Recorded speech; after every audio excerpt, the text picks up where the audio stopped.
Hello student, আজি এই ভিডিওটোত আমি মেট্ৰিক পৰীক্ষাৰ কাৰণে কিছুমান কমন কোৱেশ্চন আনসাৰ ডিসকাস কৰিম। আৰু এই কোৱেশ্চন আনসাৰ খিনি পৰা মেট্ৰিক পৰীক্ষাত আহিবই। তো ভিডিওটো তোমালোকে সম্পূৰ্ণ চাবা। আগতে ৰচনা কিছুমান চাও হয় এইবাৰ মেট্ৰিক পৰীক্ষাৰ কাৰণে। তো কমন ৰচনা হয় আহিবই, তোমালোকে ভালকে চাই যাবা। তো ষ্টুডেন্ট তোমালোকে প্ৰথমতে চাই যাবা অসমীয়া ৰচনা, এইকেইখন হৈছে খুবেই গুৰুত্বপূৰ্ণ অসমীয়া ৰচনা। তো তোমালোকে চাই যাবা, মিছ নকৰিবা। তো ইম্পৰ্টেন্ট হয় আহিবই তোমালোকৰ মেট্ৰিক পৰীক্ষা। তো 1 নম্বৰ হৈছে প্ৰিয় সাহিত্যিক, 2 নম্বৰটো হৈছে অসমৰ কুটিৰ শিল্পটো তোমালোকে চাবা। তো 3 নম্বৰটো হৈছে সোশ্যাল মিডিয়া আৰু সমাজত ইয়াৰ প্ৰভাৱ। নেক্সটটো হৈছে প্ৰিয় শিল্পী। তো তোমালোকৰ মোষ্ট কমন ৰচনা হয়, তো তোমালোকে চাই যাবা। তো আমি এতিয়া কমন কোৱেশ্চন আনসাৰ খিনি চাও, কাৰণ এইবোৰ হয় মোষ্ট ৰিপিটেড কোৱেশ্চন আহিয়ে থাকে মেট্ৰিকত।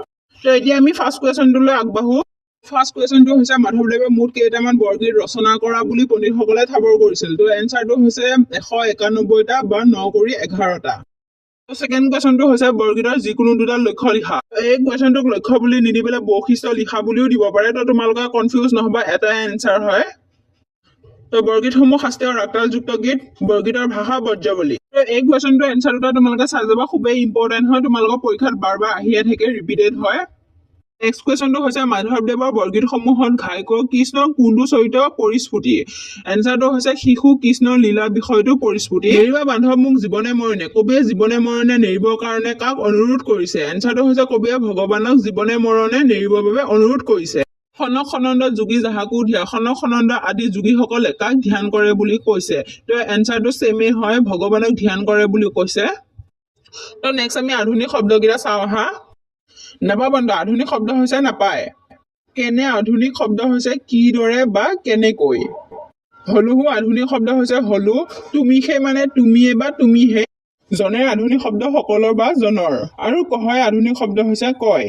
তো নেক্সট আমি জিকিৰ পাঠৰ পৰা কুৱেশ্চন আনসাৰ খিনি চাওঁ আহা। জিকিৰসমূহৰ অন্তৰ্নিহিত বিষয় কি। তো ইয়াৰ এনসাৰটো হৈছে ইছলাম ধৰ্মৰ ৰীতি নীতি আৰু তত্ত্ব ইয়াৰ অন্তৰ্নিহিত বিষয়বস্তু। ভালে মানে গীতৰ সংসাৰৰ অনিত্যতাৰ বৰ্ণনা দাঙি ধৰা হৈছে। নেক্সট কুৱেশ্চনটো আহো, জাৰি গীতত কিহৰ ঘটনা বৰ্ণিত হৈছে। জাৰিৰ শব্দ প্ৰকৃত অৰ্থ কি। জাৰিসমূহ মূলতঃ কৰুণ ৰাসাত্মক গীত, ইয়াৰ অৰ্থ হৈছে বিলাপ। ইয়াৰ কাৰোবাৰ বলত ঘটা হাছান হাছানৰ মৃত্যুৰ ঘটনা বৰ্ণিত হৈছে। তো এই কুৱেশ্চন দুটা তোমালোকৰ নিউ পেটাৰ্ণ হয়, তো তোমালোকে ভালকে চাই যাবা। নেক্সট কুৱেশ্চনটো হৈছে চাহ মিলনকে কিয় আজান ফকীৰ বুলি কোৱা হয়। এনসাৰটো হৈছে জনশ্ৰুতি অনুসৰি আজান ফকীৰে পোনপ্ৰথমে অসমত আজান দি নামাজ পঢ়িবলৈ মুছলমানসকলক শিকাইছিল বাবে তেওঁৰ নাম আজান ফকীৰ হৈছিল। তো আমি এটা নেক্সট কুৱেশ্চনটোলৈ আগবাঢ়ো। সৈয়দ আব্দুল মালিকৰ কবিতা পুথি এখনৰ নাম লিখা। তো সৈয়দ আব্দুল মালিকৰ কবিতা পুথি এখনৰ নাম বেদুইন বুলি লিখি দিব পাৰো। তো নেক্সট কুৱেশ্চনটো হৈছে মোগলসকলে অসমত ক'ত ভৰি দিছিল। মোগলসকলে অসমৰ সেউজী দুবৰি বনত ভৰি দিছিল বুলি লিখিব পাৰি। নেক্সট কুৱেশ্চনটো হৈছে অসমৰ হেংদাং ক'ত জিলিকিছিল। তো এইটো তোমালোকে জানাই, দুপৰৰ পূৰ্ণ আলোকত অসমৰ হেংদাং জিলিকিছিল।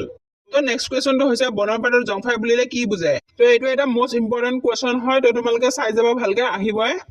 তো এতিয়া আমি এনসাৰটো চাওঁ। অসমৰ উত্তৰ পূব ফালৰ মিচিমি পৰ্বতত হোৱা এবিধ ৰঙীন গোটমৰা আঠা।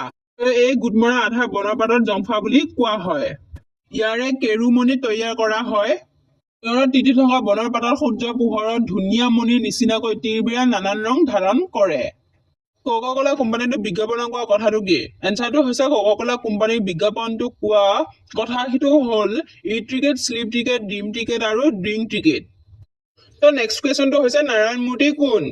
তো এই কুৱেশ্চনটো এনসাৰ হৈছে নাৰায়ণ মূৰ্তি ভাৰতবৰ্ষ তথা বিশ্বৰ এজন সফল উদ্যোগী। তেওঁ ইনফিচিয়াছ কোম্পানীৰ প্ৰতিষ্ঠাপক। তো নেক্সট কুৱেশ্চনটো হৈছে বিজিতে ছাৰক উদ্যোগী সম্পৰ্কে কি কৈছিল।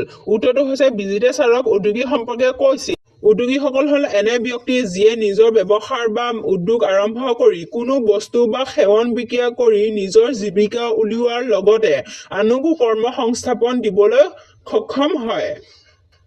তো এই কুৱেশ্চন আনসাৰ খিনি চাবা, তোমালোকৰ মোষ্ট কমন কুৱেশ্চন হয়, তোমালোকে ভালকে চাই যাবা। আৰু নেক্সট তোমালোকৰ কমন কুৱেশ্চন আনসাৰ লাগিলে মোক কমেন্ট বক্সত জনাবা। তো কাক অল চেপ্টাৰ কমন কুৱেশ্চন লাগে তোমালোকে কমেন্ট সেকশনত জনাবা। তো ভিডিওটো আছিলে ইমানে। তোমালোকৰ ভাল লাগিলে লাইক আৰু শ্বেয়াৰ কৰিব নাপাহৰিবা, আৰু মোষ্ট ইম্পৰ্টেন্ট তোমালোকে চেনেলটো সাবস্ক্ৰাইব কৰি দিবা।